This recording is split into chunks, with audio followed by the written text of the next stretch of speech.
नाही तर गोलमेज परिषद काय त्यांनी म्हटलंय किंवा त्यापैकी मला कोणी त्या परिषदेची लोकही भेटली नाही, त्यामुळे त्याच्यावर काय भाष्य करणार. त्यांनी भेटणार हवं असं सांगितलं, पण त्यांचं म्हणणं आहे की या चेअरमुळे समाजाची फसवणूक झाली. नाही तर प्रत्येकाचं एक स्वतःच प्रत्येकाने काय अर्थ काढावेत त्याचा प्रश्न आहे. सरकारने घेतलेली भूमिका अतिशय योग्य आहे आणि सर्वसमावेशक. ते असं म्हणाले की आम्ही 5 नावे जाहीर करतो. मुख्यमंत्री आणि विखे पाटलांनी आमच्या या मुलांना जात प्रमाणपत्र एका महिन्यात देऊन टाकावं किंवा देऊन दाखवावं, त्यांच्या नोंदी सापडल्या. असं की त्यांना काय वाटतं हे माझ्या दृष्टीने महत्वाचं नाहीये. आम्ही निर्णय केलाय, पुढे चालू. त्यांना काही शंका असतील तर न्यायालयाची दार आहेतच. सरकारने फसवणूक केली असेल त्यांना वाटत असेल तर न्यायालयात जावं. आणखी एक डिमांड केली आहे, मागणी केली आहे की सर्वोच्च न्यायालयामध्ये जे पिटिशन आहे पेंडिंग असलेले त्याला चांगले वकील द्यावं आणि ती सरकारने भूमिका सापडली.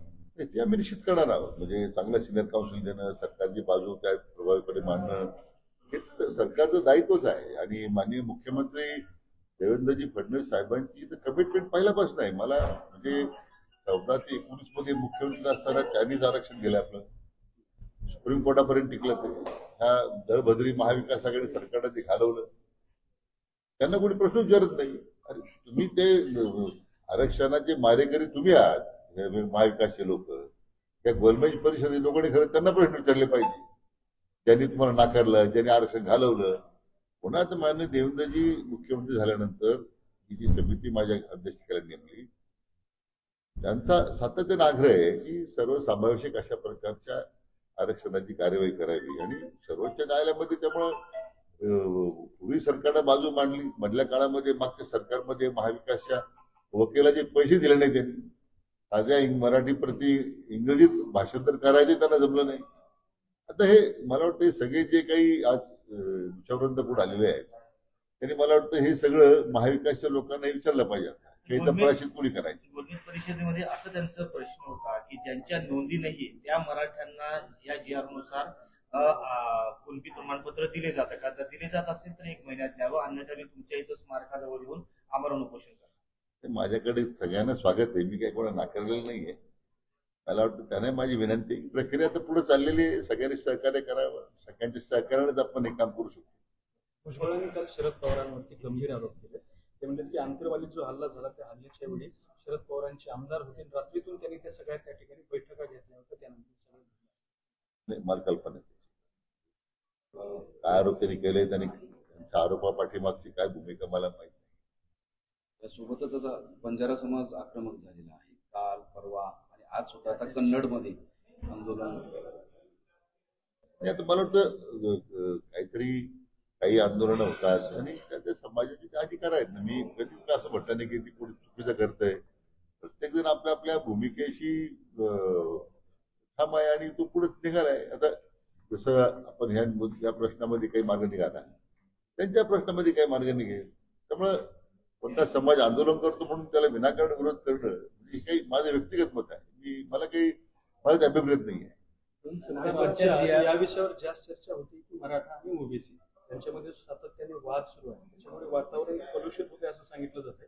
जरंगे पाटील सुद्धा म्हणले की ओबीसी जर आपल्याला विरोध करत असतील तर त्यांच्या नेत्यांना पाडा. भुजबळ म्हणले मराठा नेत्यांना पाडा वगैरे. याच्यामुळे हा वाद विकोपाला जात आहे. त्याच्याबद्दल काय सांगणार तुमचं? दोन्ही समाजाच्या नेत्यांना माझी एवढी विनंती आहे, तो शांतता राखली पाहिजे.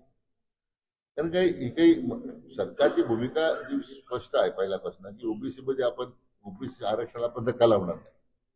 त्या ओबीसीच्या नेत्यांनी विनाकारण अस्वस्थ व्हायचं कारण नाही.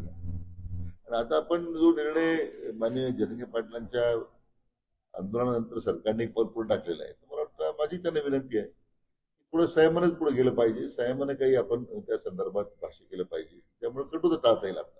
मराठा आणि कुणबी ह्या दोन्ही जाती वेगवेगळ्या आहेत आणि कुणी जात बदलू शकत नाहीये. त्यामुळे पुढच्या काळात मराठा म्हणूनच आंदोलन करावे लागतील आणि या 2 सप्टेंबरच्या GR नुसार मराठ्यांना ज्यांची नोंद नाही त्यांना कुणबी प्रमाणपत्र मिळणार नाही असं गोलमेज परिषदेमध्ये म्हटलं गेलं.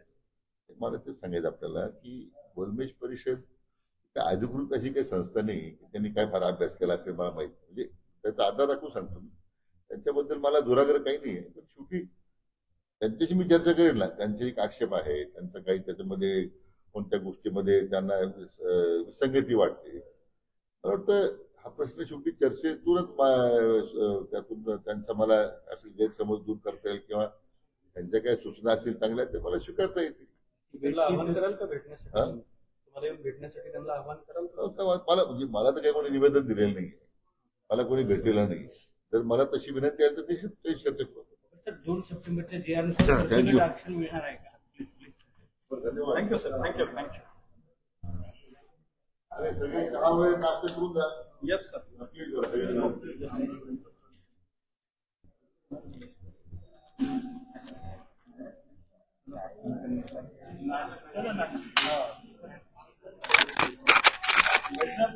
बंद करिए पार्टी मैनेजमेंट का ऑप्शन दीजिए.